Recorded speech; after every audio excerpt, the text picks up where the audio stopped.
Hello friends, welcome back to your favourite channel education paradise. सबसे पहले हमारे channel को सब्सक्राइब कर दीजिए और बेल आइकन को भी प्रेस कर दीजिए ताकि आप हमारी वीडियो की नोटिफिकेशन सबसे पहले पा सकें। जैसे कि आप सब जानते हैं 23 मार्च को सीबीएसई क्लास 10th का इंग्लिश का बोर्ड एग्ज़ाम होने वाला है। तो उसकी तैयारी कैसे करें, उसमें कैसे पेपर को अटैम्प्ट करें ताकि हम अच्छे मार्क्स स्कोर कर पाएँ, उसके बारे में मैं आज आपको पूरी डिटेल देने वाली हूँ। तो इस वीडियो को ज़रूर लास्ट तक देखिएगा, इससे आपकी पेपर अटैम्प्ट करने में बहुत ही हेल्प होगी। मैं आपको बताऊंगी कैसे सीबीएसई में चेकिंग होती है और किस चीज़ के कितने मार्क्स मिलते हैं, उसी अकॉर्डिंग हमें अपना पेपर अटैम्प्ट करना चाहिए। तो इस वीडियो को ज़रूर ध्यान से देखिएगा, इससे आप अच्छे मार्क्स ज़रूर स्कोर कर पाओगे। तो सबसे पहले मैंने यहाँ पर एक सैम्पल पेपर ले लिया है 2018-19 का इंग्लिश का, जो कि सीबीएसई अपनी साइट पर डालती है। तो मैंने इसी पेपर को इसलिए चूज़ किया है क्योंकि ये सैम्पल पेपर जो सीबीएसई डालती है, तो इससे हम अच्छे से समझ पाएंगे कि हमें सीबीएसई में कैसे पेपर को अटैम्प्ट करना चाहिए और उसमें कैसे मार्किंग होती है। तो चलिए हम देख लेते हैं। इसमें सबसे पहले 3 सेक्शंस हैं, section A, section B and section C. Section A में हमारे पास रीडिंग है जो कि 20 मार्क्स की आएगी, और सेक्शन बी है राइटिंग एंड ग्रामर पार्ट, वो है 30 मार्क्स, एंड सेक्शन सी में है हमारे पास लिटरेचर। सभी क्वेश्चंस कंपलसरी हैं। जहाँ जहाँ पर बीच में आपको इंटरनल चॉइस होगी वो मैं आपको बता दूंगी। किसी भी सेक्शन से हम स्टार्ट कर सकते हैं, पर जो सेक्शन हमने एक बार स्टार्ट कर दिया उसको ख़त्म करने के बाद ही अगला सेक्शन स्टार्ट करिए। आप सबसे पहले वो सेक्शन को अटैम्प्ट करिए जिसमें आप स्ट्रांग हो और जो आप सबसे अच्छे से अटैम्प्ट कर सकते हो। तो सबसे पहले हमारे पास सेक्शन है, ये है रीडिंग सेक्शन। इसमें हमारे पास एक कॉम्प्रिहेंशन दिया जाएगा। कॉम्प्रिहेंशन कई बार बहुत बड़ा होता है, तो आप इसमें इस बात का ध्यान रखिए कि आप बहुत ज़्यादा टाइम रीडिंग सेक्शन में वेस्ट मत करिएगा, क्योंकि कई बार क्या होता है हम रीडिंग सेक्शन में इतना टाइम वेस्ट कर देते हैं कि हमारे पास बाकी पेपर अटैम्प्ट करने का टाइम ही नहीं बचता।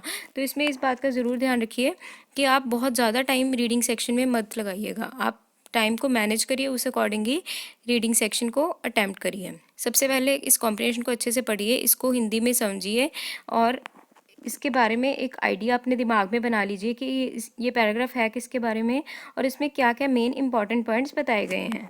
ये सब कुछ करने के बाद आप इसके क्वेश्चंस पढ़िए। फर्स्ट कॉम्प्रिहेंशन ये जो आता है, इसमें 1 मार्क के क्वेश्चन आते हैं। 9 में से 8 क्वेश्चन अटैम्प्ट करने हैं और इसमें आपको 1 वर्ड या 1 लाइन के आंसर ही लिखने होते हैं। तो बहुत बड़ा इस आंसर को मत लिखिएगा। अगर आप इसको ज़्यादा बड़ा लिखोगे तो एग्जामिनर के ऊपर बुरा इंप्रेशन पड़ेगा। आपको टू द पॉइंट आंसर लिखना है। इसमें देख सकते हैं हम, इसमें 9 क्वेश्चंस हैं, इसमें से आपको 8 क्वेश्चंस अटैम्प्ट करने हैं। तो इसमें फर्स्ट क्वेश्चन है, according to the passage how did the game of cricket originate? Old wide spread and uncomplicated pastime by which one player served up an object, be it a small piece of wood or a ball, and another hit with a suitably fashioned club. 1-2 lines में ही answer इसका दिया है। हमने बहुत बड़ा answer इसका नहीं लिखा क्योंकि ये ओनली 1 मार्क क्वेश्चन है। इसका आंसर आपको पैराग्राफ में से ही मिल जाएगा, आप देख सकते हैं उसमें से ही सेकंड पैराग्राफ की सेकंड लाइन से इसका हमें आंसर मिला है। Old wide spread and uncomplicated pastime by which one player served up an object, be it a small piece of wood or a ball, and another hit with a suitably fashion club. Comprehension में हम easily marks अच्छे score कर सकते हैं, तो इसमें कोई भी क्वेश्चन गलत मत करवाना और इसका आंसर प्रॉपरली ध्यान से लिखना, क्योंकि इसमें से मोस्टली आंसर्स आपको कॉम्प्रिहेंशन के अंदर से ही मिल जाएंगे। तो सेकंड क्वेश्चन पढ़ते हैं हम यहाँ पर, where can we find the oldest set of cricket laws? इसका आंसर है 1744, printed on a handkerchief naturally. It's now the MCC museum at Lord's in London. Next question, which match did Lord Byron play? Eton v Harrow. When was the first international match played? 1877। बहुत easily इसके answers आपको मिल जाएंगे, बहुत ज़्यादा इस पर time waste मत करिएगा। Which countries played that match? England and Australia. Why the matches between Australia and England were titled The Ashes? तो इसका आंसर है Australia's first win on English soil in 1882 at the oval in London led two matches between the two nations being Christian the Ashes. तो इसका answer हमें reason में बताना है कि क्यों उसको द एशेज कहा जाता है। In which format is the Cricket World Cup played? ODI. When did the ODIs begin? 1971, 50. Which word in paragraph number 5 means the same as exhausting? ये वाला जो क्वेश्चन है ये तो हमेशा आता है कि आपको इसमें एक वर्ड दिया जाता है और आपको कॉम्प्रिहेंशन में से एक ऐसा वर्ड ढूंढना होता है जिसका मीनिंग सेम है। इस क्वेश्चन को अटेम्प्ट करने का इजी वे ये है, सबसे पहले वो आपको पैराग्राफ तो बता ही देते हैं कौन से नंबर पैराग्राफ में से आपको ढूंढना है। उस पैराग्राफ में आपको जिस वर्ड का मीनिंग ये सेम लगे उसकी जगह आप इस वर्ड को लगा कर देखिए। जो भी पैराग्राफ में वर्ड्स आपको दिखें उसकी जगह पर ये जो वर्ड क्वेश्चन में दिया है उस वर्ड को फिट करके देखिए। अगर वो वहाँ पर फिट हो जाए और उसका मीनिंग सही निकले तो आपका आंसर सही है और वही आंसर आप लिखिए। इस क्वेश्चन को अटेम्प्ट करने का यही अच्छा वे है। तो फर्स्ट कॉम्प्रिहेंशन सॉल्व करने के बाद हम आ जाते हैं सेकंड कॉम्प्रिहेंशन पर। सेकंड कॉम्प्रिहेंशन में हम पहले आपके पास 5 क्वेश्चंस आएंगे और इसमें से आपको 4 अटेम्प्ट करने हैं। ये होंगे 2-2 मार्क्स के। तो पढ़ते हैं हम इसके क्वेश्चंस। इसको भी आपको सबसे पहले कैसे अटेम्प्ट करना है, आपको सबसे पहले कॉम्प्रिहेंशन अच्छे से पढ़ना है, उसको हिंदी में समझना है, उसके बारे में अपने दिमाग में एक आइडिया बना लेना है और उसके इंपॉर्टेंट पॉइंट्स को रिमेंबर करके रखना है। उसके बाद आपको इन क्वेश्चंस को रीड करना है। Why is politeness called as limit part of benevolence. तो इसका आंसर हम पढ़ते हैं। It is the desire to put those whom we meet perfectly at their ease and save them from every kind of petty discomfort and annoyance. The limited part of benevolence called politeness requires only an inclination to make them happy temporarily while they are in our presence. तो इसका answer भी आपको paragraph में से ही मिलेगा। List some of the persons we should be polite to. People of higher status, people of lower status, workers, children and also animals. अपने according आपको इसका आंसर नहीं दे। अगर आपको इस क्वेश्चन को पढ़ के अपने दिमाग में खुद के भी कुछ व्यूज़ आते हैं तो आप प्रेफर करिए कि आप कॉम्प्रिहेंशन का आंसर लिखिए, जो कॉम्प्रिहेंशन में दिया उसी आंसर को लिखिए, तभी आपको पूरे नंबर मिलेंगे। तो आप देख सकते हैं यहाँ पे 2 मार्क्स क्वेश्चन हैं तो हमने इसमें थोड़ा सा लेंथ इंक्रीज की है as compare to 1 marks question. Third question, why is it difficult for an egoist to be polite? The great enemy of politeness is ego. To be a polite person, you have to sacrifice your ego. Egoist cannot be polite. You have to imply politeness in your thinking, speech, and actions. इसके बाद है fourth question. What are the benefits of being polite? Polite actions will give fine results. Politeness will reduce your stress and boost you to be productive. Apart from your present benefits, you protect your future. Being polite makes you mentally healthy. तो इसमें से आपको 5 में से 4 ही question attempt करने हैं। इसके बाद है 2.2, on the basis of your reading of the passage fill any 2 of the following blanks with appropriate words और फ्रेजेस। ये कुछ ब्लैंक्स हैं, इसको आपको पैराग्राफ पर जो आपने रीड किया उसके बेसिस पर आपको इन तीनों में से 2 को फिल करना है। इन 2 ब्लैंक्स को इसमें से फिल करना है। तो इसके आंसर्स भी बहुत लंबे नहीं होंगे, हार्डली 4-5 वर्ड्स तक होंगे इसके आंसर्स आपके। तो पहला क्वेश्चन हम पढ़ते हैं। Politeness is an art of choosing your on thoughts. ये आपको ये भी कॉम्प्रिहेंशन में से मोस्टली मिल ही जाते हैं। तो इसके बाद है an honest polite person is polite with everyone. इसके बाद आपके पास ये क्वेश्चन ज़रूर आता है, सेकंड कॉम्प्रिहेंशन में भी ये क्वेश्चन ज़रूर आता है कि आपको कॉम्प्रिहेंशन में से एक ऐसा वर्ड ढूंढना है जिसका मीनिंग सेम हो। यहाँ पर 3 आपको वर्ड्स दिए गए हैं, इनमें से आपको 2 वर्ड्स को अटेम्प्ट करना है। इस क्वेश्चन को तो आप ज़रूर अच्छे से करना सीख लीजिए क्योंकि ये हमेशा ही आता है। फर्स्ट पैराग्राफ में भी पूछा गया और सेकंड कॉम्प्रिहेंशन में भी ये ज़रूर पूछा जाता है। तो जैसे मैंने आपको ऊपर बताया, इसको करने का सही वे यही है कि आपको जो वर्ड दिया गया है उसके साथ आपको पैराग्राफ नंबर ज़रूर दिया जाता है। उसी पैराग्राफ में से आपको जो वर्ड लगे उसकी जगह पर इस वर्ड को फिट करने की कोशिश कीजिए। जहाँ पर ये वर्ड फिट हो जाए मतलब वही आपका आंसर है और वही वर्ड आप यहाँ पर लिख दीजिए। इनसिग्निफिकेंट, तो इसका मतलब हमारे पास कॉम्प्रिहेंशन में से है पेटी। इसके बाद है मैनर्स, इसका एटिकेट, एंड सिविल, इसका वेल ब्रेड। अपने अकॉर्डिंग आपको यहाँ पर कोई वर्ड नहीं देना, आपको हमेशा कॉम्प्रिहेंशन में से ही इसका वर्ड ढूंढना होता है। इसके बाद आ जाता है हमारे पास सेक्शन बी। या इस सेक्शन को करने में आपको मोस्टली बहुत टाइम लग जाता है क्योंकि इसमें आपको क्वेश्चन पढ़ के खुद अपने आइडियाज़ जनरेट करने पड़ते हैं। उसके बाद आपको इसको एक प्रॉपर फॉर्म में इसको लिखना पड़ता है, इसलिए इसमें बहुत टाइम जाता है। तो इसको भी आप अच्छे से अटैम्प्ट करिएगा और ध्यान से इसको पढ़िएगा। इसमें सबसे पहले हमारे पास थर्ड क्वेश्चन है। इसमें एक लेटर दी गई है। यू आर सोनल और Samkit of Vidyanjali public school Lucknow. You have seen an advertisement in the Times of India related to new branches of astronomy club initiated by national science centre Lucknow starting from the coming fortnight. You wish to join the club. Write a letter to the director inquiring about the venue, duration, fee structure, activities, transportation, etc. Invent other necessary details. इसमें आपको 100 to 120 words में एक letter लिखनी है director को। उससे पूछना है venue, duration, fee structure, activities, जो जो पॉइंट्स इसमें इंक्लूड करने के लिए कहे हैं उस पॉइंट्स को आप ज़रूर अपनी लेटर में इंक्लूड करिएगा। इन पॉइंट्स पर ज़रूर ध्यान दीजिएगा, इसमें से कोई पॉइंट मत छोड़िएगा, तभी आपको 8 मार्क्स पूरे मिलेंगे। सबसे पहले लेटर को अटैम्प्ट करने का प्रॉपर वे यही है, जो प्रिस्क्राइब पैटर्न है, इसका जो भी फॉर्मेट है उसको ज़रूर ध्यान में रखिए। अगर आप इसमें फॉर्मेट को नहीं ध्यान में रखोगे तो इसमें बिल्कुल आपको मार्क्स नहीं मिलेंगे। इस फॉर्मेट प्रॉपर होना चाहिए। तो फॉर्मेट को लिखने के बाद अच्छे से उसके बीच में आपको जो भी लेटर के पैराग्राफ्स बनाने चाहिए, हर पैराग्राफ अपनी तरफ से डिस्क्रिप्टिव होना चाहिए, फ्लुएंसी होनी चाहिए, एक्यूरेसी होनी चाहिए और प्रॉपरली हर पॉइंट एक्सप्लेन होना चाहिए। इसमें आपकी क्रिएटिविटी को भी ध्यान में रखा जाता है, आपकी इमेजिनेशन, आपकी क्रिएटिविटी, आपकी एक्यूरेसी, आपकी जो आपने लैंग्वेज यूज़ की है, ऑर्नामेंटल लैंग्वेज यूज़ करोगे तो और भी ज़्यादा मार्क्स मिलते हैं आपको। जितनी ज़्यादा अच्छी आप अट्रैक्टिव बना सको, जितनी अच्छी लैंग्वेज यूज़ कर सको, वो लैंग्वेज इस बी पार्ट में ज़रूर यूज़ करिए। यही एक ऐसा पार्ट है जिसमें आप अपनी इमेजिनेशन और अपनी स्किल्स को अच्छे से दिखा सकते हो और इसके आपको मार्क्स मिलते हैं।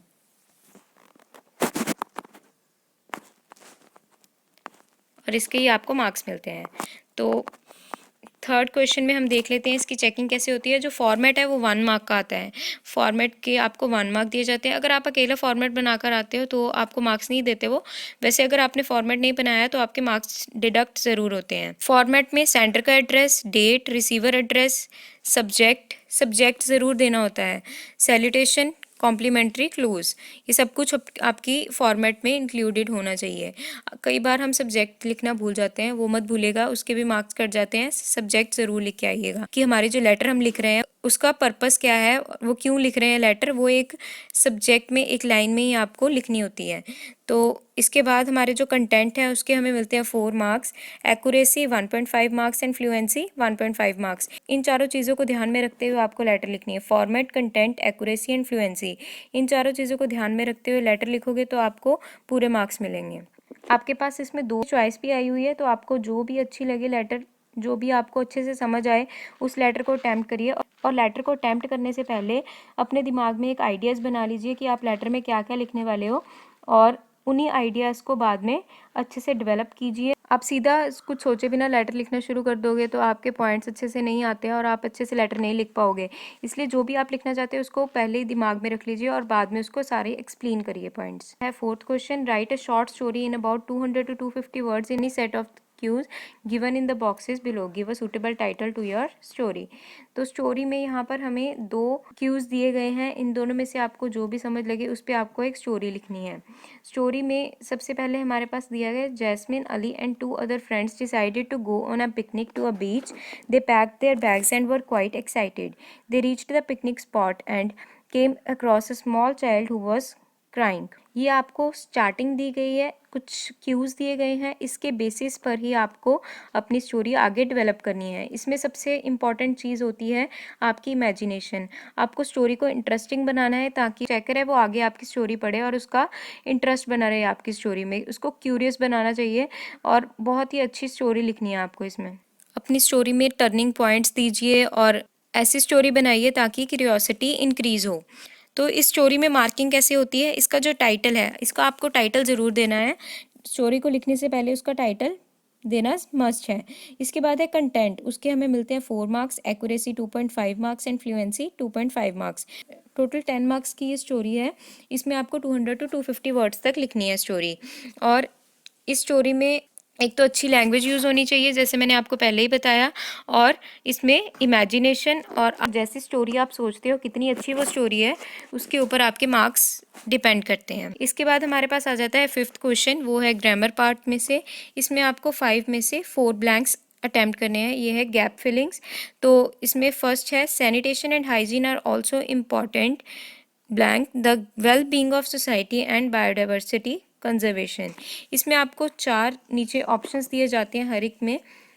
इसमें हमारे पास 4 जो ऑप्शंस दी गई हैं उनको आप इसमें फिल करके देखिए। जो भी ऑप्शन आपको अप्रोप्रिएट लगे उसी को आप लिखिए। कई बार क्या होता है, हमें दो ऑप्शंस ऐसे लगते हैं, उसमें कन्फ्यूजन हो जाती है और हमें ऐसे लगता है कि दोनों में से कोई भी आ सकता है। तो आप दोबारा उसको चेक करिए, 2-3 बार उसको दोबारा पढ़िए, तो आपको उसका आंसर मिल जाएगा ईजिली।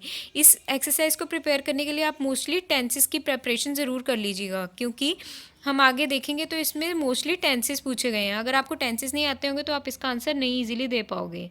तो सेकंड क्वेश्चन है इसमें, the government has dash a programme, initiates, initiated, initiate और इनिशिएटिंग। तो इसमें आएगा इनिशिएटेड, हैज़ इनिशिएटेड। अगर आपने टेंसेज अच्छे से किए होंगे तो आप इसको इजीली सॉल्व कर लोगे। It's aim to develop dash river fronts. तो इसका आंसर है the. It will solve the problem of pollution in the rivers, on the rivers, on to the rivers or by the rivers, in the rivers. Omitting की exercise में हर line में one word missing है, उसको आपको identify करना है और देखना है कि वो वर्ड कहाँ आना है, कहाँ पे सूट करता है वो। इसमें 5 वर्ड्स मिसिंग है और आपको सिर्फ 4 बताने हैं। जो भी 4 आपको समझ में आए, अच्छे से कंफर्म हो कि यही आना है यहाँ पर, उन्हीं 4 वर्ड्स को आप यहाँ पर लिखिए। और इसको लिखने का पैटर्न सही होना चाहिए। कई बार बच्चे क्या करते हैं, ये नहीं बताते कि वर्ड कहाँ पर आना है, बिफोर और आफ्टर वाला वर्ड नहीं लिखते, सिर्फ मिसिंग वर्ड लिख देते हैं, इससे आपको नंबर नहीं मिलते। क्योंकि हमें प्रॉपर पोजीशन बतानी होती है कि इसमें कहाँ पर मिसिंग है वर्ड। तो इसमें आप बिफोर और आफ्टर जरूर लिखिएगा। जब आप इसको 2-3 बार पढ़ोगे तो आपको इजीली इसको समझ आ जाएगा कहाँ पर क्या मिसिंग है। और मैं बार बार कह रही हूँ, इसके लिए आपको टेंसेस अच्छे से जरूर आते होने चाहिए। इसके बाद हम आ जाते हैं 7th क्वेश्चन पर, जो है rearrange any 4 of the following word clusters to make a meaningful sentences. इसमें आपको कुछ वर्ड के क्लस्टर्स दिए गए हैं और आपको इनको रीअरेंज करके कोई मीनिंगफुल सेंटेंस जनरेट करना है। और मोस्टली जैसे हम देखेंगे, इसमें जो जो भी जंबल सेंटेंसेस होते हैं एक दूसरे पर बेस्ड होते हैं। तो आप जब एक अच्छे से सॉल्व कर लोगे तो आपको बाकी सॉल्व करने में भी आसानी हो जाएगी। इसमें फर्स्ट है, rain water flooding helps harvesting in chances of reducing. तो इसका आंसर है harvesting rain water helps in reducing chances of flooding. Then second, storm helps also better water it water management in. It also helps in better storm water management. Then C, plant growth in storing rainwater can help improving. Storing rainwater can help in improving plant growth. Is from stored natural and pollutants rainwater free man-made. Stored rainwater is free from natural and manmade pollutants. तो जैसा कि आपने देखा, ये एक दूसरे पर based थे। देन आपके पास आ जाता है लिटरेचर सेक्शन, जो है सेक्शन सी। और इसमें आपको जो आपने अपने चैप्टर्स में पढ़ा उसके ऊपर बेस्ड इसमें क्वेश्चंस आएंगे और इनको आपको उसी के अकॉर्डिंग अटेम्प्ट करना है। इसकी तैयारी अच्छे से करने का एक अच्छा वे ये है कि आप सभी चैप्टर्स को एक बार रीड जरूर कर लीजिए, तभी आपके माइंड में उसका एक आइडिया सा बन जाएगा चैप्टर का और आप इसके आंसर्स इजीली दे पाओगे। इसमें फर्स्ट जो क्वेश्चन होता है वो होता है एक्सट्रैक्ट। या तो पोएम्स में से एक्सट्रैक्ट आता है या फिर चैप्टर्स या ड्रामा में से कहीं से भी एक्सट्रैक्ट आपको पूछ सकते हैं। इसमें मोस्ट इंपॉर्टेंट क्वेश्चन ये होते हैं, अगर अगर तो पोएम में से एक्सट्रैक्ट आया तो एक क्वेश्चन जो पोएट का क्वेश्चन है वो तो कंपल्सरी आता ही आता है, वो बहुत इंपॉर्टेंट होता है। तो आपको हर एक राइटर पोएट सब पता होने चाहिए। आप राइटर्स फिर भी छोड़ सकते हो पर पोएट्स बिल्कुल मत छोड़ना, क्योंकि पोएम्स में से जब भी एक्सट्रैक्ट आता है तो उसमें पोएट का नाम जरूर पूछते हैं वो। और एक इम्पॉर्टेंट क्वेश्चन इसमें होता है, जो लाइंस ऊपर लिखी है वो किसने कही और किस किस कंटेक्स्ट में कही। ये क्वेश्चंस इंपॉर्टेंट होते हैं एक्सट्रैक्ट के क्वेश्चन में। तो हम देखते हैं इसमें फर्स्ट क्वेश्चन क्या है। इसमें भी आपके पास एक चॉइस आती है, आपको 2 एक्सट्रैक्ट्स दिए जाते हैं, आपको जो भी इसमें से सही लगे, जो इजी लगे, वो आप इसको अटेम्प्ट करिए। फर्स्ट है, we do many things sir, Nicola answered seriously, he glanced at us hopefully. तो निकोला ने कहा we do many things sir and he glanced at us hopefully. तो ये चैप्टर में से आया गया है, टू जेंटलमैन ऑफ वरोना में से ये एक्सट्रैक्ट है। तो इसका फर्स्ट क्वेश्चन है, what does the speaker mean by we do many things sir. Speaker ने कहा वी डू मैनी थिंग्स, हम बहुत चीजें करते हैं, इससे उसका क्या मतलब था। तो चलिए इसका आंसर पढ़ते हैं। The speaker does several works for survival और लाइवलीहुड, कि वो बहुत सारे काम करते थे अपने लाइवलीहुड के लिए। देन है second question, whom is he addressing to. जैसा कि मैंने आपको पहले ही बताया, ये क्वेश्चन बहुत ही इंपॉर्टेंट होता है और आप देख लीजिए इसमें आया भी हुआ है, whom is he addressing to, the narrator. Why was Nicola serious, Nicola serious क्यों था। Nicola doesn't want to share his personal life with any stranger. Nicola जो था वो नरेटर के साथ या किसी भी स्ट्रेंजर के साथ अपनी पर्सनल लाइफ शेयर नहीं करना चाहता था। Then fourth question, find the synonym of looked. Looked का इस लाइन में जो एक्सट्रैक्ट आपको दिया गया है ऊपर, उसमें से लुक्ड का सिनोनिम ढूंढना है आपको, वो है ग्लांस्ड। ग्लांस्ड का मतलब होता है लुक्ड। और में आपके पास एक चॉइस आई हुई है, तो ये है जूलियस सीजर में से जो ड्रामा है उसमें से ये एक्सट्रैक्ट लिया गया है। जो ये ड्रामा है जूलियस सीजर, इसमें भी मोस्टली एक्सट्रैक्ट इसमें से पूछा जाता है। बहुत बड़ा ये ड्रामा है, तो इसमें आपके दिमाग में एक आइडिया सा होना चाहिए किसने क्या बातें कही थी। देन हमारे पास आ जाते हैं 2 मार्क्स क्वेश्चंस। यहाँ पर 5 क्वेश्चंस दिए जाते हैं और आपको इसमें से 4 क्वेश्चंस अटेम्प्ट करने होते हैं। तो देख लेते हैं हम इसमें first question. Although Calpurnia revealed her fear after nightmare, yet Caesar decided to go to the Senate House. Why? Calpurnia ने अपने नाइटमेयर के बारे में सीजर को बता दिया, फिर भी वो सीनेट हाउस जाने के लिए तैयार क्यों हो गया? अगर आपने ये ड्रामा पढ़ा हो तो आपको पता होगा कि ब्रूटस ने क्या कुछ किया, उसने कैसे सीजर को सीनेट हाउस ले जाने के लिए कन्विंस किया। कैलपुर्निया ने उसे अपना नाइटमेयर बताया, तब भी वो सीनेट हाउस जाने के लिए इसलिए तैयार हो गया क्योंकि जो ब्रूटस था वो उसने अपना व्यू पॉइंट बता के उसको कन्विंस कर लिया था और वो कोई भी चांस नहीं खोना चाहता था रोम का एम्परर बनने के लिए। Pen is mightier than sword, elucidate with reference to the poem not marble not gilded monuments. इसमें हमें बताना है कि जो टाइम है वो सब कुछ डिस्ट्रॉय कर सकता है एक्सेप्ट द लिटरेचर।